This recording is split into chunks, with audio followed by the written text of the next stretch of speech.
जय हिंद। शुरू करते हैं आज की क्लास। जैसा कि हमें पता है कि अब तक की क्लासेस में हमारी जो चर्चा हो रही थी वो रस को लेकर हो रही थी, और रस पर और रस की भूमिका के साथ साथ जो महत्वपूर्ण रस हमारे एग्जाम की दृष्टि से होते हैं, यानी कि हम पढ़ चुके थे श्रृंगार रस सबसे पहले, जो कि रसों का राजा कहा जाता है। इसके बाद हमने पढ़ा था हास्य रस। हास्य रस के बाद हमने पढ़ा था करुण रस, और करुण रस के बाद हमारी जो चर्चा हुई थी वो हमारी चर्चा हुई थी रौद्र रस पे, और रौद्र रस के बाद हमारी जो लास्ट चर्चा का विषय था लास्ट क्लास में वो था हमारा वीर रस। अब इसके आगे अगर बात करें कि वीर रस के बाद अगला रस कौन सा होगा, तो अगले रस के रूप में आप डालिए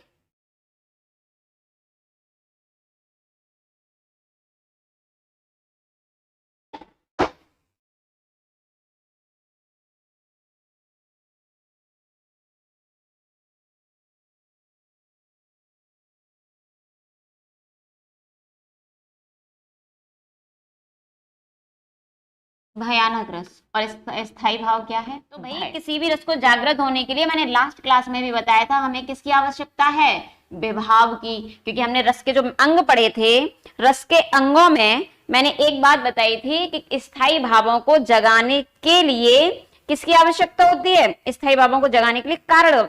हम मान लीजिए हम खाना भी कब खाएंगे? जब हमें भूख लगेगी। तो जब भूख लगेगी तब हम खाना खाएंगे, यानी कि किसी भी स्थायी भाव को जगाने के लिए कारण की आवश्यकता है। और वो कारण क्या है? कारण को ही काव्य शास्त्र में किस नाम से इंगित किया है हमने? विभाव के नाम से। तो भाई डर कब लगेगा? अब आप ही बताओ, तो डर हमें कब लगता है? डर हमें लगता है, सबसे ज्यादा डर लगता है अपनी मृत्यु को अपने समीप देख करके। मृत्यु को समीप पाकर,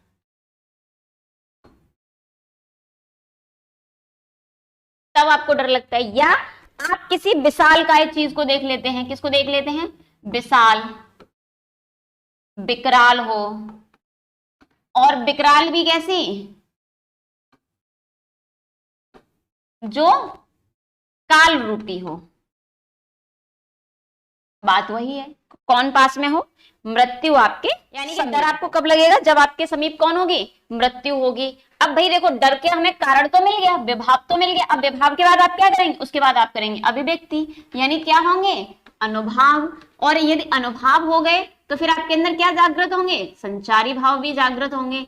तो भैया देखो, वैसे तो डेफिनेशन आपकी आनी नहीं है एग्जाम में किसी भी कंडीशन में, ना अब तक आई है, लेकिन हम पेपर सेटर्स को, जो पेपर सेट कर रहा है उसको बाध्य तो नहीं कर सकते कि भाई तुम डेफिनेशन मत दो। तो अगर डेफिनेशन भी देता तो क्या हो जाएगा?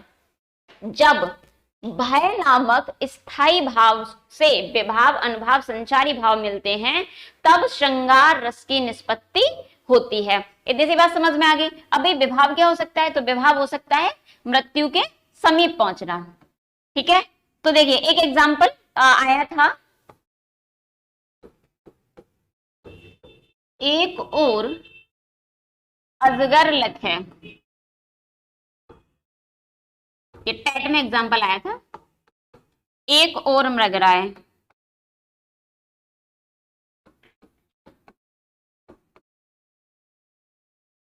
बिकल बटोही बीच में,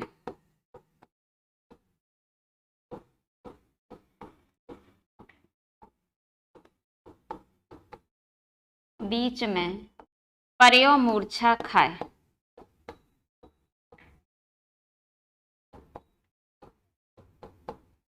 यानी एक तरफ क्या है?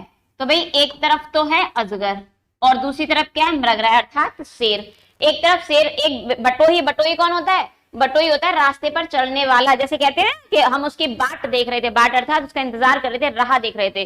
तो ऐसा व्यक्ति जो जंगल के रास्ते से एक व्यक्ति जा रहा है और जाते जाते उसे क्या दिखा कि भाई एक तरफ तो कौन आ गया? शेर आ गया, और एक तरफ कौन आ गया? अजगर। यानी कंडीशन क्या बन गई? एक तरफ हुआ, एक तरफ खाई। तो ऐसे में क्या होगा? ऐसे में व्यक्ति का मन खुश होगा या डर आएगा? तो डेफिनेटली डर होगा, और डर के कारण क्या हुआ? मूर्छा खा करके व्यक्ति गिर पड़ा। एक कवितावली का एग्जाम्पल है जो अक्सर एग्जाम में आता है। तुलसीदास ने लिखा है कि बलाद विशाल विकराल ज्वाल जाल मानो लंका लीलिवे को काल रसना पसारी है। तो देखो काल शब्द आ गया, यानी काल रूपी लंका लग रही है। तो कौन सा रस होगा? वीर रस, सॉरी भयानक रस होगा। या एक एग्जाम्पल रश्मिरथी से आता है। यहाँ रामधारी सिंह दिनकर ने लिखा है कि जब भगवान अपना विकराल रूप धारण कर लेते हैं और युद्ध की विभीषिका का वर्णन करते हैं, तो पूरी की पूरी सभा डर जाती है, सहम जाती है। और वहीं दिनकर जी ने अपने शब्दों में लिखा है कि थी सभा सन्न, सब लोग डरे चुप थे या थे बेहोश पड़े। अगले रस की तरफ बढ़ते हैं। उम्मीद करते हैं आपको ये रस समझ में आ गया होगा। अगला रस होगा हमारा अद्भुत रस। अद्भुत रस, स्थाई भाव अद्भुत रस का क्या है? विस्मय। यदि एग्जाम में विस्मय नहीं होता ऑप्शन में तो आश्चर्य होगा। यानी कि मान लीजिए उसने पूछा कि अद्भुत रस का स्थाई भाव क्या है, तो अद्भुत रस का स्थाई भाव क्या होता है? विस्मय। अगर विस्मय ऑप्शन में नहीं है तो फिर क्या होगा? फिर होगा आश्चर्य। अब बात वही है कि भाई आश्चर्य स्थाई भाव है या विस्मय स्थाई भाव है, इसको क्या चाहिए? इसको चाहिए विभाव। अब विभाव क्या हो सकते हैं? हम कब आश्चर्य में आते हैं? तो देखो, सबसे पहले तो हम सामान्य शब्दों में समझाने के लिए अविश्वसनीय घटनाओं का वर्णन। यानी हमें आश्चर्य कब होगा? जब अविश्वसनीय, जिस पर हमें विश्वास ही ना हो, अविश्वसनीय घटनाओं का क्या हो? वर्णन हो। अविश्वसनीय घटना क्या हो सकती है? तो भाई अविश्वसनीय घटना हो सकती है हमारे मिस्टर इंडिया मूवी में, कोई अचानक से आ गया, कोई अचानक से गायब हो गया, पता ही नहीं चलेगा। ये इस पर भरोसा हो सकता है? नहीं हो सकता। कपिल यादव, राम राम। चलिए, यानी अविश्वसनीय घटना का वर्णन हो जाए, कोई अचानक से प्रकट हो, कोई अचानक से गायब हो जाए, तो कौन सा रस होगा? अद्भुत रस। अब जहां पर विभाव है, यानी अविश्वसनीय घटना आपको मिली, इस पे आपको विश्वास ही नहीं जम रहा है, तो फिर क्या होगा? आप अभिव्यक्ति करेंगे। और अभिव्यक्ति को आप क्या कहते हैं? अभिव्यक्ति को कहते हैं आप अनुभाव। और जब अनुभाव है तो फिर क्या होगा? संचारी भाव की निष्पत्ति होगी ही होगी। तो डेफिनेशन क्या हो जाएगी कि जब आश्चर्य नामक स्थायी भाव से विभाव, अनुभाव और संचारी भाव मिलते हैं, तब किसकी निष्पत्ति होती है? अद्भुत रस की निष्पत्ति होती है। अब विश्वसनीय घटनाएं क्या हो सकती हैं? तो देखो, एक तो मैंने सामान्य शब्दों में बताया कि कोई मिस्टर इंडिया बन जाए, कि कब अचानक से उसे ऐसी कोई वॉच मिल जाए कि उसको पहने और वो गायब हो जाए, तो ऐसी भी घटना हो सकती है। अब साहित्य की बात करें तो साहित्य में जो सबसे ज्यादा एग्जाम्पल आता है, सबसे ज्यादा फेमस एग्जाम्पल है, प्रसिद्ध एग्जाम्पल है, कि जब भगवान कृष्ण छोटे थे और उन्होंने मिट्टी खा ली, तो उस मिट्टी खाने के बाद माता को पता चला कि लल्ला ने मिट्टी खा ली, तो माता यशोदा बोली, लल्ला तूने मिट्टी खाई? बोले नहीं। कि झूठ बोल रहा है? कि नहीं। बोले मुंह खोलो। तो जैसे ही भगवान कृष्ण ने मुंह खोला तो मुंह में ना तो मिट्टी नजर आई, ना मुख नजर आया, ना दंत नजर आई, बल्कि क्या है? पूरा का पूरा ब्रह्मांड माता को नजर आ गया। तो ये विश्वास करने योग्य घटना नहीं है। अब ऐसी घटना कैसी घटना? अविश्वसनीय घटना है। तो वहीं पर क्या लिखा है कि देख यशोदा से उसके मुख में सकल विश्व की माया, पल भर को वो पड़ी अचेतन, हिल न सकी कोमल काया। हम एग्जाम्पल नोट कर लेते हैं एक। देख यशोदा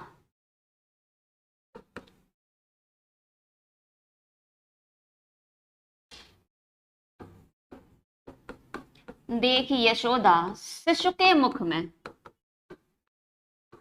शिशु के मुख में सकल विश्व की माया, सकल विश्व की माया अर्थात पूरा का पूरा ब्रह्मांड उन्हें नक्षत्र आ गया, सारे के सारे नक्षत्र ग्रह सब नजर आ गया। सकल विश्व की माया, पल भर को वो पड़ी अचेतन, पल भर को वो पड़ी अचेतन, हिल न सकी कोमल काया, हिल न सकी कोमल काया। माता यशोदा पल भर के लिए कैसे अचेतन हुई? थोड़ी देर के लिए स्तब्ध कैसे हो गई? यहाँ अचेतन का मतलब बेहोशी से नहीं है, क्योंकि पल भर के लिए यानी स्तंभ रह गई, खड़ी। आपको सात्विक अनुभव कराए थे, सात्विक अनुभवों में मैंने बताया था सात्विक अनुभव कौन कौन से होते हैं। सात्विक अनुभव आपके होते हैं स्वरभंग, स्वेद, स्तंभ, कंप, विवर्ण, अश्रु, प्रलय। तो यहाँ पर क्या है? माता यशोदा कैसे हो गई है? स्तंभ हो गई है, थोड़ी देर के लिए बिल्कुल खड़ी की खड़ी रह गई है। तो कौन सा रस होगा? यहाँ होगा अद्भुत रस। और कुछ एग्जांपल्स मैं आपको ओरली बता दे रही हूँ व्याख्या से, जिससे कि आपको याद रहे। जैसे एक अद्भुत रस की बात आती है, तो एक और कृष्ण काव्य में हमें एग्जाम्पल मिलता है। हालांकि उसकी पहली पंक्ति में करुण रस है, लेकिन दूसरी पंक्ति में अद्भुत रस है कि देख सुदामा की दीन दशा, करुणा करके करुणानिधि रोए, पानी पराए तो हाथ छुओनी, नैनन के जल से पग धोए। पहली पंक्ति जहां देख सुदामा की दीन दशा, करुणा करके करुणानिधि रोए, इसमें करुण रस है। लेकिन जो दूसरी पंक्ति है कि पानी पराए तो हाथ छुओनी, नैनन के जल से पग धोए। ऐसा कैसे हो सकता है कि कोई पानी को हाथ भी न स्पर्श भी ना करे और क्या हो जाए कि किसी के पैरों को धो दे? तो यानी कौन सा रस हो जाएगा यहाँ पर? यहाँ पर होगा आपका अद्भुत रस।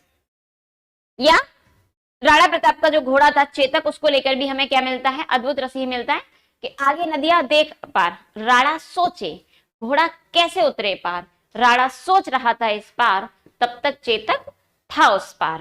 तो ये अविश्वसनीय घटनाओं का वर्णन है जहां पर क्या होता है कि विश्वास ही नहीं होता। तो कौन सा रस हो जाएगा वहां पर? वहां होगा आपका अद्भुत रस। अगले रस की ओर बढ़ते हैं।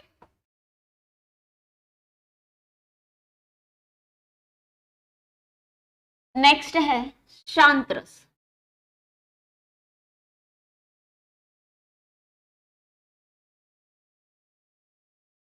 और शांत रस का स्थायी भाव क्या होता है? निर्वेद। अगर ऑप्शन में मान लीजिए निर्वेद नहीं होगा तो सम होगा, और अगर सम भी नहीं हुआ तो हो सकता है एक शब्द मिल जाए आपको वैराग्य, या आपको एक शब्द मिल जाए विरक्त। अब निर्वेद का क्या मतलब है? तो निर्वेद का अर्थ होता है निधन वेद, अर्थात वेदों में क्या है? वेदों में समाज के लिए, जीवन यापन के लिए नियम बताए गए हैं, और जब व्यक्ति उनसे विमुख हो जाए, उनसे निरक्त हो जाए, विरक्ति उसके अंदर आ जाए, यानी उसमें उसको समाज में, यानी एक शब्द में उसको परिवार में मोह नेह गेह इन सारी चीजों से दूर हट करके वो ईश्वर की शक्ति में विलीन हो जाए, तब वहां कौन सा रस होता है? शांत रस होता है। इसलिए इसका स्थायी भाव भी क्या है? निर्वेद, वैराग्य, विरक्ति। अब जहां पर ये स्थायी भाव है, तो ऐसी विरक्ति कब होगी? ऐसी विरक्ति के लिए सबसे पहले आपको क्या चाहिए? तो भाई सबसे पहले चाहिए आपको विभाव। विभाव अर्थात कारण। अब क्या कारण हो सकते हैं कि आपके मन में वैराग्य जागे? तो देखो, वैराग्य जागने का सबसे पहली बात हम करते हैं समाज कल्याण। अगर हमारे मन में समाज कल्याण की बात हो, या हम जीवन के दुखों से बहुत ज्यादा आहत हो गए हैं और हम कहाँ जाना चाहते हैं? समाज का परित्याग करना चाहते हैं, और जब ये विभाव आ गया तो फिर क्या होगा? आप अभिव्यक्ति करेंगे तो क्या होगा? अनुभाव होगा, और अगर अनुभाव है तो फिर क्या होगा? संचारी भावों की निष्पत्ति होगी। एक नोट पॉइंट लिख लीजिएगा, क्योंकि शांत रस का जो सम्राट है, यानी शांत रस सबसे ज्यादा किसने दिया? तो शांत रस का सम्राट कबीरदास को माना जाता है, क्योंकि कबीरदास ने पूरा का पूरा जीवन कहाँ कर दिया? समाज के लिए समर्पित कर दिया। जैसे एग्जाम्पल के लिए एक समझ लेते हैं।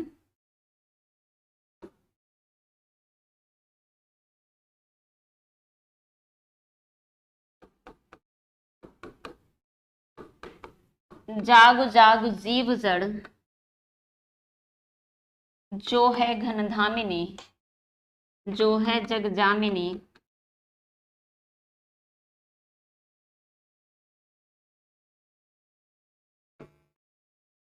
देह नेह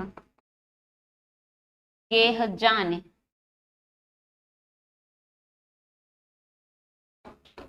जैसे घन दामिनी। एक कबीरदास का एग्जाम्पल मिलता है, एग्जाम की दृष्टि से महत्वपूर्ण है।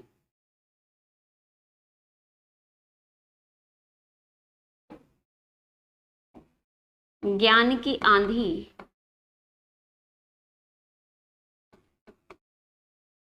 आई रे संतों, ज्ञान की आंधी आई रे संतों,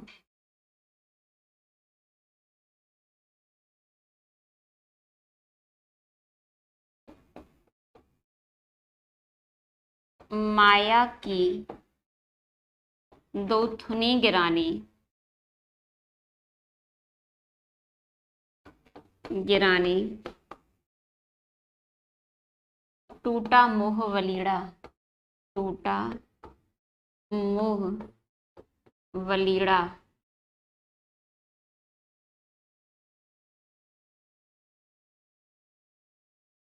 पहला एग्जाम्पल क्या है कि जाग जाग जीव जड़ जो है जग जामिनी, देह नेह गेह जान जैसे घन दामिनी। यानी कि हे मनुष्य जाग जा, किससे जाग जा? जग जामिनी, इस संसार की मोह माया रूपी संसार से जाग जा। क्यों जाग जा? कि देह नेह गेह जाने, शारीरिक प्रेम, माया और गेह। अभी देह नेह गेह क्या है? जैसे मान लीजिए हम क्या, हम देह का ध्यान रखते, जैसे ब्यूटी पार्लर जा रहे हैं या जिम बिम जा रहे हैं, या और मेरी मम्मी मेरे पापा, रिलेशंस, जॉब, पैसा, यानी देह नेह गज, यानी सारी मोह माया कैसे हैं?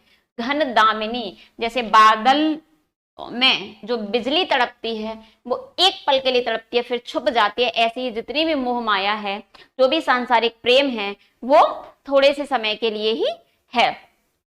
दूसरे एग्जाम्पल में क्या है कि ज्ञान की आंधी आई रे संतों। क्या आई है? आंधी कैसे आई है? ज्ञान रूपी आंधी आई है। अब जब आंधी आई तो क्या हुआ? माया की दो थुनी गिरानी। थुनी क्या होता है? जैसे हम झोपड़ी डालते हैं, झोपड़ी, तो झोपड़ी में बीच में एक बलीड़ा लगाते हैं और यहाँ पर दो खंबे गाड़ते हैं। जैसे हमारे आंचलिक क्षेत्र में क्या कहते हैं? खंबे। और इसको कभी क्या कहा है? थुनी, क्योंकि इसके दो पाए होते हैं। तो माया की दो थुनी गिरानी। अब इनका क्या हुआ? ये गिर पड़ी है। टूटा मोह वलीड़ा, और मोह यानी संसार रूपी और मोह माया रूपी जो बल्ली और थुनी थी वो भी टूट चुके हैं, और व्यक्ति कहाँ लीन हो गया? ईश्वर के शरण में चला गया, या वो ईश्वर में लीन हो गया। तो शांत रस में क्या है? या तो समाज कल्याण की बात होती है, या व्यक्ति मोह माया से परित्याग करके वैराग्य की ओर, ईश्वरी सत्ता की ओर मुड़ जाता है। जो नवरस बताए जाते हैं, श्रृंगार, हास्य, करुण, वीर, रौद्र, अद्भुत, भयानक, शांत, इन 9 रसों का हम विवेचन कर चुके हैं। अब आगे अगला जो रस हम पढ़ने वाले हैं वो है भक्ति रस। याद रखिएगा, एग्जाम में जब भी आपसे पूछे रसों की संख्या कितनी होती है, तो रसों की संख्या 9 होती है। अब 10वें रस के रूप में हम पढ़ रहे हैं भक्ति रस, और ये मैं लास्ट क्लास में बता चुकी हूँ कि भक्ति रस को उद्वत करता है या भक्ति रस के प्रयोक्ता कौन थे। तो भक्ति रस किसने दिया था? रूप गोस्वामी ने। और इसका स्थायी भाव क्या था? देव विषयक रति। अब ईश्वर से प्रेम हमें कब होता है? जब हम अपने ही कल्याण की बात करते हैं। हम मंदिर क्यों जाते हैं? जब हमें कुछ ना कुछ मन्नत मांगनी होती है। आमतौर पर लोग मंदिर ही इसलिए जाते हैं। जब हम वहां जाते हैं तो हम कोई अभिव्यक्ति करते हैं, अर्थात हम क्या करते हैं? अनुभाव करते हैं। और जब हम अनुभाव कर रहे हैं तो हमारे मन में संचारी भाव आते ही आते हैं। यानी डेफिनेशन क्या हो जाएगी कि जब देव विषयक रति नामक स्थायी भाव से विभाव, अनुभाव और संचारी भाव मिलते हैं, तब भक्ति रस की निष्पत्ति होती है। भक्ति रस में, शांत रस में व्यक्ति सारे मोह माया को त्याग करके वैराग्य की ओर चला जाता है, ईश्वर में लीन हो जाता है। लेकिन भक्ति रस में क्या होता है? व्यक्ति सांसारिक मोह माया में है और ईश्वर से अपने ही कल्याण की या अपने ही कह सकते हैं भले की बात करता है। यानी वो ये चाहता है कि उसके अपने निजी कष्टों का निवारण हो जाए। जबकि शांत रस में क्या होता है? शांत रस में व्यक्ति सबके कष्टों के निवारण की बात करता है। एग्जाम्पल के लिए हम समझ लेते हैं, बिहारी जी का एक बहुत प्रसिद्ध एग्जाम्पल है कि मेरी भव बाधा हरो, मेरी भव बाधा हरो, राधा नागर सोई।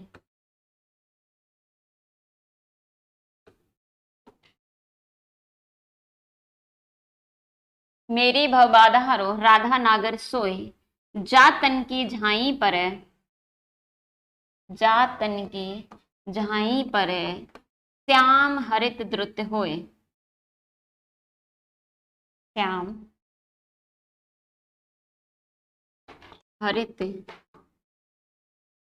द्रुत होए। अर्थात बिहारी जी क्या कह रहे हैं? बिहारी जी कह रहे हैं कि मेरी बाधाओं का, मेरे कष्टों का निवारण करो। और किससे कह रहे हैं? मेरी बाधाओं का क्या करो? निवारण करो, उनको हरो। और प्रार्थना किससे कर रहे हैं? राधा जी से। क्योंकि बिहारी जी जो थे वो किसमें दीक्षित थे? बिहारी जी निम्बार्क संप्रदाय में दीक्षित थे, जहां पर राधा का महत्व कृष्ण से अधिक है। तो वो राधा जी से प्रार्थना कर रहे हैं कि हे राधे, मेरे कष्टों का निवारण करो। और कौन सी राधा से कह रहे हैं कि जातन की झाई पर है, जिसकी परछाई मात्र से ही भगवान कृष्ण कैसे हो जाते हैं, प्रसन्न हो जाते हैं। तो यहाँ पर किसके कल्याण की बात हो रही है, यहाँ स्वयं के कल्याण की बात हो रही है। और जब स्वयं के कल्याण की बात होगी तो कौन सा रस होगा, भक्ति रस होगा।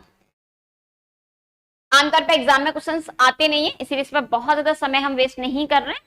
अगर वो आपसे स्पेशली पूछ ले कि 10वां रस कौन सा है, तभी भक्ति रस का बोध होता है, या तभी आपको भक्ति रस का आंसर देना। अन्यथा की कंडीशन में आपको रस भी कितने बताने हैं, 9 बताने हैं। अगले रस की बात करते हैं, वात्सल्य रस। वात्सल्य रस, और वात्सल्य रस का स्थायी भाव है वत्सल।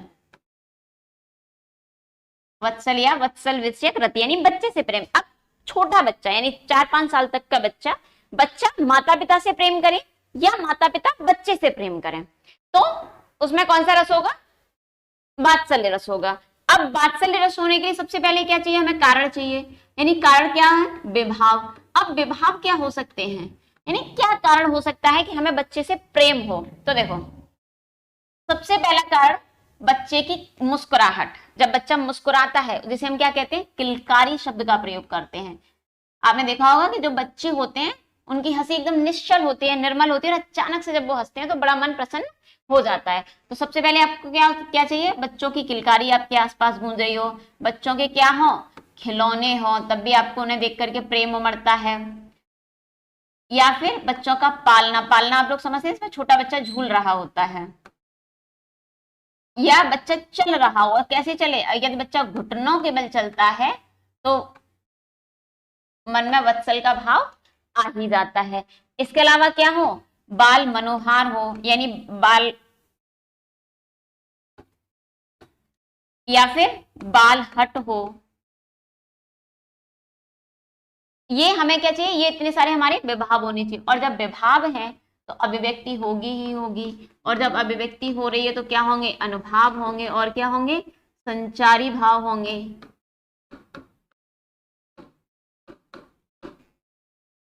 अब किलकारी, खिलौने, पालना, जैसे एक एग्जाम्पल मिलता है कि माता यशोदा हर पालना झुलावे।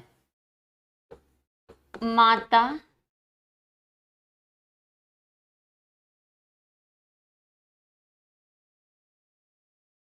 यशोदा हरे पालना झुलावे, कौन सा रस हो जाएगा, वात्सल्य रस। या सूरदास का एक और एग्जाम्पल मिलता है कि हर अपने ही रंग में कछु गावत है, यानी गाना भी बच्चा, छोटा बच्चा होता है तो आ करके ध्वनि करता है, तो कौन सा रस हो जाएगा वहां पर, वात्सल्य रस है। हरे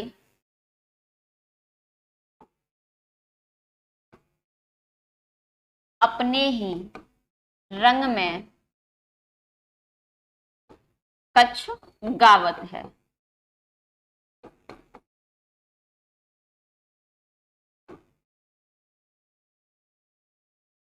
खिलौने की बात की जाए, या हम कहें बाल हट क्या होती है, तो बाल हट का सबसे बेहतरीन एग्जाम्पल जो पूरे साहित्य में मिलता है वो है कि मैया मैं तो चंद्र खिलौना ले हूं। भगवान किस बात के लिए जिद कर गए कि हे मैया मुझे क्या चाहिए, मुझे चंद्रमा ही खिलौना चाहिए, यानी चंद्रमा रूपी खिलौना चाहिए। तो बाल हट का सबसे बेहतरीन एग्जाम्पल है कि मैया मैं तो चंद्र खिलौना ले हूं। और बाल मनोहार हमें कहाँ मिलती है, तो बाल मनोहार मिलती है कि मैया मोरी मैना माखन खायो, यानी माता को मालूम है कि इन्होंने ही माखन खाया है।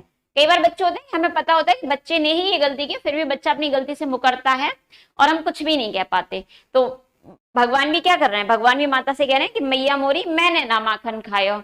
और क्या कह रहे हैं कि जो बाल गोपाल हैं, दाऊजी, इन सब ने मिलकर के क्या किया, मेरे मुख पर माखन को लपेट दिया है।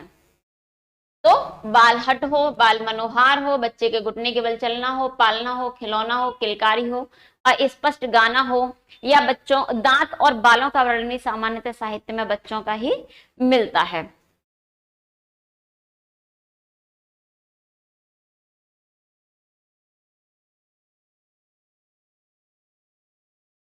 चलिए, हमने, हमारी जो चर्चा का विषय था वो था रस।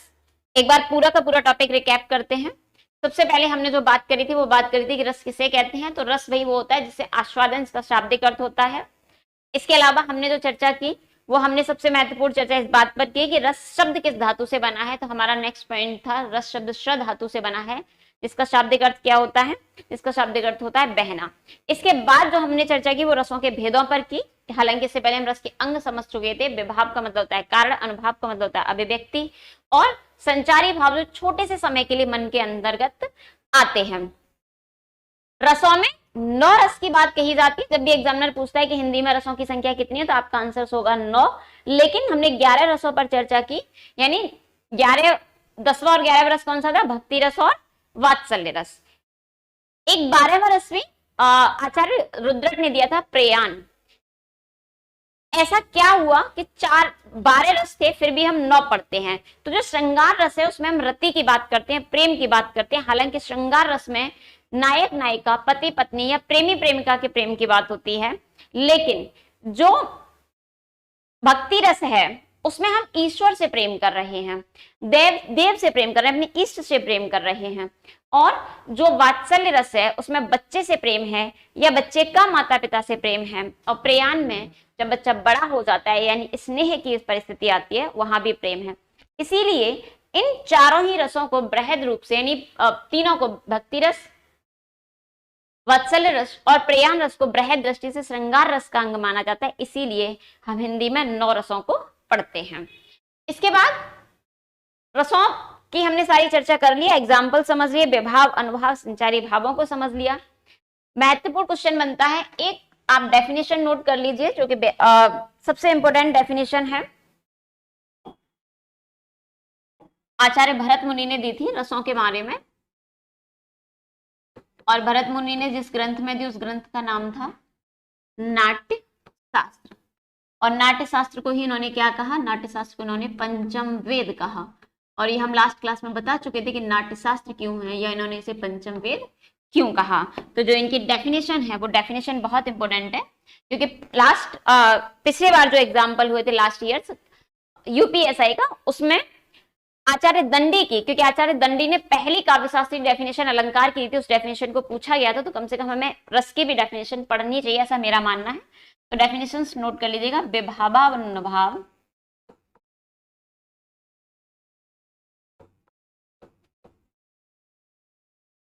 संचारी भाव, संयोगाद्राश, निष्पत्ति।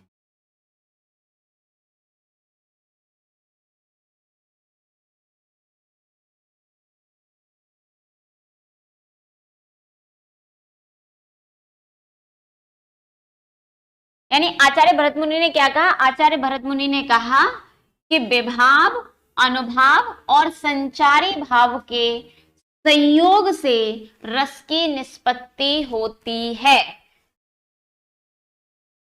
इसको आप हिंदी में भी लिख सकते हो, अर्थात विभाव, अनुभाव और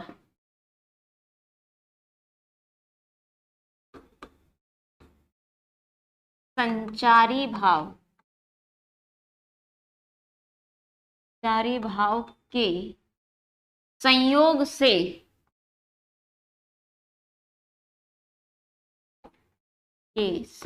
से रस की निष्पत्ति होती है।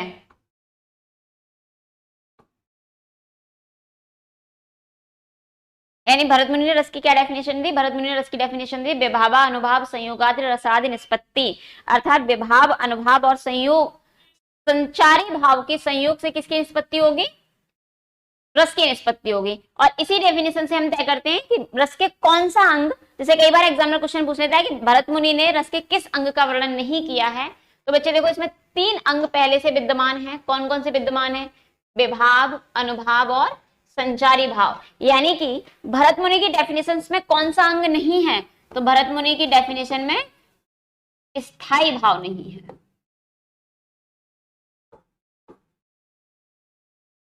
जबकि रस के अंग कितने हैं, तो रस के अंग तो भाई 4 होते हैं, स्थायी भाव, विभाव, अनुभाव और संचारी भाव।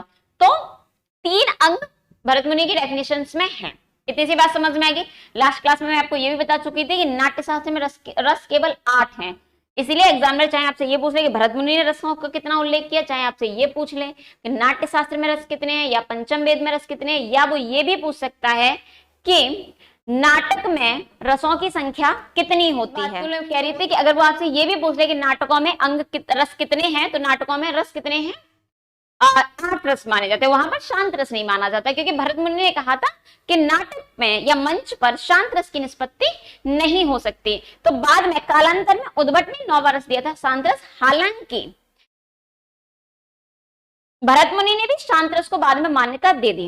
अब देखो, एक क्वेश्चन तो सबसे इंपोर्टेंट बनता है भरत मुनि की डेफिनेशन से, जो कि बेहद इंपोर्टेंट है।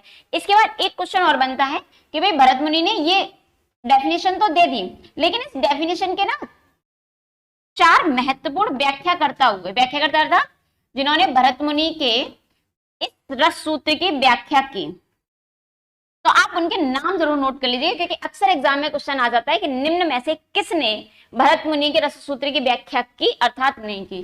तो मैं यहां लिख रही हूं व्याख्याकर्ता।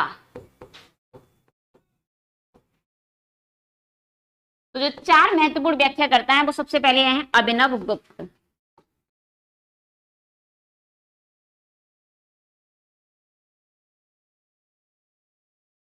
भट्ट लल्लोक,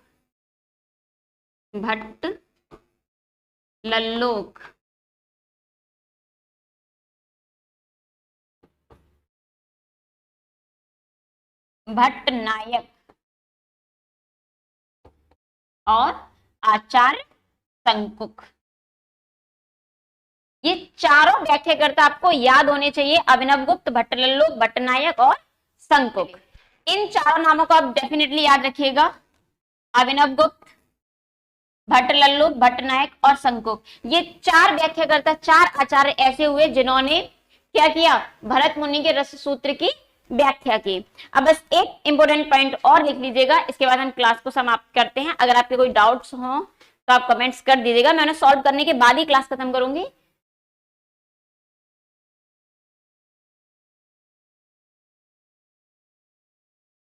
चलिए आप पॉइंट लिख लीजिए, आई थिंक कोई डाउट नहीं है। तो अब मैं इसी पेज पर पॉइंट लिखती हूँ। जो आचार्य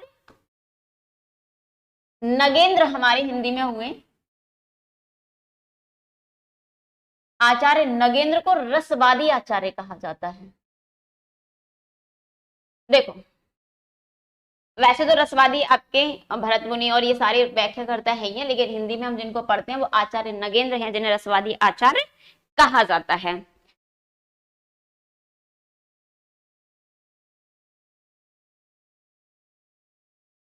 चलिए, तो आज हमने रस को पूर्णतः पढ़ लिया है। पूर्णतः पढ़ने का मतलब ये है कि जितना हमें पुलिस कांस्टेबल्स या वनडे टेस्ट में, लेखपाल में, यूपीएसआई में आवश्यकता है, क्योंकि हर टॉपिक बहुत बृहद है और से ये कहना कि पूरा पढ़ लिया तो बहुत ज्यादा अतिशयोक्ति हो जाएगी, इतना नहीं कहना चाहिए। लेकिन जितना आपके एग्जाम के लिए जरूरी है उतना हम रस को पढ़ चुके हैं। हम रस की भूमिका से जो अब 15-20 क्वेश्चन बनते हैं वो मैं पहली क्लास में करा चुकी थी। रस के अंग करा चुकी, रस के भेद करा चुकी। इसके अलावा रस की प्रथम डेफिनेशंस और उनके उसकी व्याख्या और व्याख्याकर्ता जो महत्वपूर्ण हुए उनको बता दिया। और मैंने आपको यह भी बता दिया कि रस में हिंदी में रसवादी आचार्य किसे कहा जाता है। हालांकि शुक्ल जी का भी काम रस पर बहुत अच्छा है, डॉक्टर श्याम सुंदर दास का भी है, लेकिन फिर भी डॉक्टर नगेंद्र को रसवादी आचार्य कहा जाता है। आज की क्लास को यहीं समाप्त करते हैं।